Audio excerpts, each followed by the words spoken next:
Drugs కేసులో seize చేసిన మేధా స్కూల్ దగ్గర మరోసారి ఉద్రిక్తత తలెత్తింది. స్కూల్ ముందు విద్యార్థుల తల్లిదండ్రులు ఆందోళనకు దిగారు. డ్రగ్స్ కేసులో మేధా స్కూల్ సీజ్ చేశారు. అయితే ఈ సమాచారం తెలియక తల్లిదండ్రులతో కలిసి విద్యార్థులు పాఠశాలకు వచ్చారు. పిల్లల భవిష్యత్తుపై తల్లిదండ్రులు ఆందోళనకు దిగారు. ఇప్పటికే ఫీజు చెల్లించామని ఇప్పుడు అర్ధాంతరంగా స్కూల్ ను సీజ్ చేస్తే తమ పిల్లల భవిష్యత్తు ఏం కావాలని ఆవేదన వ్యక్తం చేశారు.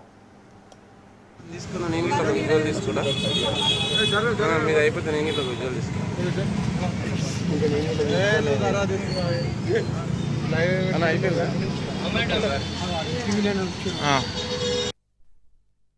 నిన్న జరిగినటువంటి దురదృష్ట సంఘటన అల్ఫాజోలం తయారు కేసులో మా ఉన్నతాధికారుల ఆదేశం మేరకు మేధా స్కూల్ పాఠశాలను సీజ్ చేయడం జరిగింది. నిన్ననే అదే క్రమంలో ఈరోజు వచ్చి ఇక్కడ స్కూల్ను విజిట్ చేయడం జరుగుతుంది. అదేవిధంగా ఇక్కడ ఏ పిల్లలైతే చదువుకుంటున్నారో 63 మంది పిల్లలు చదువుకుంటున్నారు.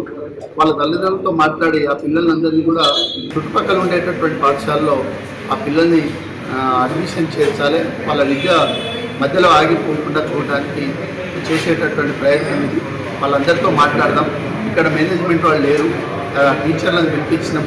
టీచర్లు వచ్చిన వెంబడే తల్లిదండ్రులతో మాట్లాడి ఆ తల్లిదండ్రులను ఒప్పించి వాళ్ళని కన్విన్స్ చేసి పక్క పాఠశాలలో పిల్లల్ని చేంజ్ చేసే విధంగా తల్లి చర్యలు తీసుకుంటాం.